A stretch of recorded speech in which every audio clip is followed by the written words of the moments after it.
হয়তো সে ঘুমাতে পারবে। আজকে আমি এই কথাটুকু বলতে চাই, প্রিয় ভাই বোনেরা আমার, যারা এই দীর্ঘ সময় ধরে গুলির মুখে জীবন দিয়েছে কিন্তু পিছপা হয় নাই, সেই মানুষগুলিকে আমরা একটু সম্মান জানাবো। সম্মান যারা তারা মাসের পর মাস, দিনের পর দিন রাস্তায় থেকেছে, ডিবি অফিসে নিয়ে তাদের উপর অকথ্য নির্যাতন করা হয়েছে, তারা কিন্তু মাথা নত করে নাই। তারা কিন্তু আপনাদের এই দেশের মানুষের এই মুক্তির আন্দোলনকে তারা ছুরিকাঘাত করে নাই। তাই আজকে আমি যদি একটা অনুরোধ আপনাদের করি, সেই অনুরোধটাকে আপনারা রাখবেন। আমি আপনাদের কাছে বড় জোরে অনুরোধ করতে চাই, আমরা এখানে যারা সমবেত হয়েছি, এরপরে আরো বিভিন্ন এলাকা থেকে মানুষজন আসবে, আমরা সবাই মিলে আপনাদের মতো এখন আরো অনেক বেশি সংখ্যক লোক ভুলতায় সমবেত হয়ে আছে। আমরা কি পারবো তাদেরকে সম্মাননার জন্য এখান থেকে একটি মিছিল করে ভুলতা পর্যন্ত যেতে? আমরা যদি পারি, এখানে যারা সভাপতি আছেন কেউ কিন্তু মিছিল থেকে দাঁড়িয়েভাবে চলে যাবেন না, তাহলে আন্দোলনের রক্তের সাথে বেইমানি করা হবে। আমরা এই দেশে গণতন্ত্র করতে চাই। আমরা আমাদের নেতা যার নেতৃত্বে আগামী দিন দেশ চলবে, সেই নেতা তারেক রহমানকে দেশে ফিরিয়ে আনতে চাই। তারেক রহমানকে দেশে ফিরিয়ে আনার জন্য আমাদের অনেক কাজ করতে হবে। আরো সেই কাজের জন্যই আমাদের আরো অনেকদিন পথে থাকতে হবে, শৃঙ্খলা বজায় রাখতে হবে। তাই তারেক রহমান ফিরের বেশে আসবে ফিরে বাংলাদেশে। এই স্লোগানকে বাস্তবায়িত করতে হলে আমাদের ধৈর্য ধারণ করতে হবে। কোনো প্রতিহিংসা, আমাদের নেতা বলেছে, কোনো প্রতিহিংসা রাজনীতি করা যাবে না। তাই আজকে আমরা নিরাপদে আস্তে আস্তে হেঁটে হেঁটে আমরা রূপসী যাবো, রূপসী থেকে বরপা যাবো, তারপরে ভুলতা যাব। আমরা রূপগঞ্জের প্রত্যেকটি মানুষের আস্থা অর্জন করার জন্য, তাদের বিশ্বাস অর্জন করার জন্য আজকে শান্তির পক্ষে আমরা কাজ করব। আমরা সমস্ত ধর্মের মানুষের নিরাপত্তার দায়িত্ব আছে আমাদের।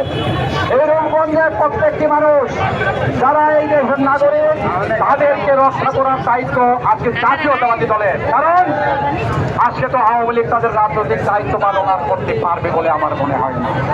তাই আজকে আমি যে কথা বলতে চাচ্ছি, ভুলতার সেই জনস্রোতের সাথে, জনসমুদ্রের সাথে আমরা যোগ দেওয়ার জন্য আমরা ওখানে যাব। আজকে অবিলম্বে তার আগে, যাত্রা শুরুর আগে আমি বলবো, আমাদের নেত্রী, দেশনেত্রী, যার নেতৃত্বে এই দেশে স্বৈরাচার বিরোধী আন্দোলন হয়েছে, গণতন্ত্র আমরা ফিরে পেয়েছি, সেই নেত্রীকে অবিলম্বে মুক্তি দিয়ে তাকে বিদেশে চিকিৎসার ব্যবস্থা করতে হবে। এটাই এই মুহূর্তের একমাত্র এবং প্রধান দাবি। যারা এই আন্দোলনের সংবাদ সংগ্রহের সময় আমার প্রিয় সাংবাদিক ভাইয়েরা যারা আহত হয়েছে, তাদের প্রতি আমাদের সমবেদনা রইল। যারা দায়িত্ব পালন করেছে এই আন্দোলনকে এগিয়ে নেওয়ার জন্য সাংবাদিকতার মাধ্যমে, ইলেকট্রনিক এবং মিডিয়ার আমার সাংবাদিক ভাইরা, তারা ঐতিহাসিক দায়িত্ব পালন করেছে। এর সাথে সাথে আবার কিছু লোক দালালিও করেছে, তাদেরকে আমরা চিনে রেখেছি, তাদের বিচার যথাযথভাবে হবে। কিন্তু আইন কখনো আমরা হাতে তুলে নেব না। আমরা শান্তির পক্ষে কাজ করব। আমরা শান্তিতে বিশ্বাস করি, আমরা কোনো সাম্প্রদায়িকতায় বিশ্বাস করি না। তাই আজকে ইলেকট্রনিক এবং প্রিন্ট মিডিয়ার যে সাংবাদিক ভাইরা আছেন, আমি আপনাদেরকে অনুরোধ করব, আজকে আপনাদের ভূমিকাটা অনেক গুরুত্বপূর্ণ।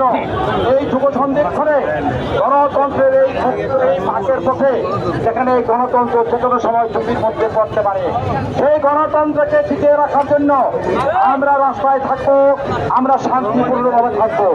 আমরা কাউকে কষ্ট দিব না, কারো কষ্টের কারণ হব না। কারণ আজকে আওয়ামী লীগ যে পরিণতিতে ভোগ করছে, আওয়ামী লীগের এত আজকে এখানে নাই।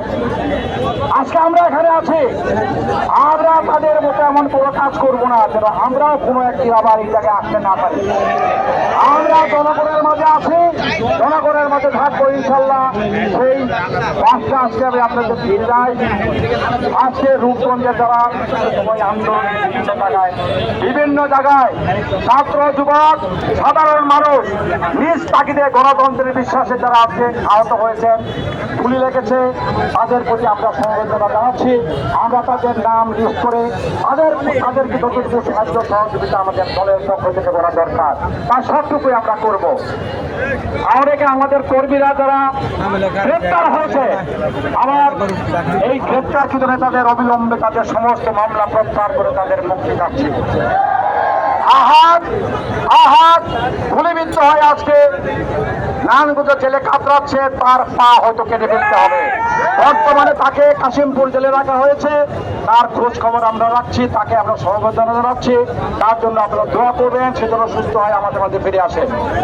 প্রিয় ভাই বোনেরা আমার, গণতন্ত্র কিন্তু অনেক কঠিন একটা জিনিস, সেটাকে রক্ষা করতে হলে আমি আপনাদের অনুরোধ করব, একটু আগে যে আপনারা ধাক্কাধাক্কি করলেন, কে আগে কে পিছে, কে বড় কে ছোট, সেটা কিন্তু বড় কথা নয়। বড় কথা হচ্ছে এই মুহূর্তে আমি দল এবং দেশের জন্য, গণতন্ত্রের জন্য আমার দায়িত্ব, আমার কাঁধে যে দায়িত্ব, সেই দায়িত্ব আমি যথাযথভাবে পালন করলাম কিনা। যখন সময় আসবে নিশ্চয়ই আপনি সামনে যাবেন, কিন্তু ধাক্কাধাক্কি করে সামনে গেলেই তো আপনি অনেক কিছু হয়ে যাবেন না।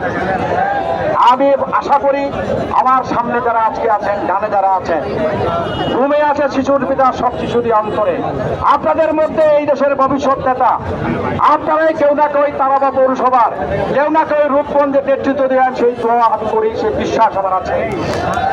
তাই আপনাদের সবাইকে আমি আজকে আরেকবার অনুরোধ জানাবো, যুব দলের নেতৃবৃন্দ, ছাত্র দলের নেতৃবৃন্দ, আবুল সুলতান, ওরা কে কোথায় আছে আমি আপনাদের নিশ্চয়ই তারা এসেছে আমার নেতৃবৃন্দ, তারা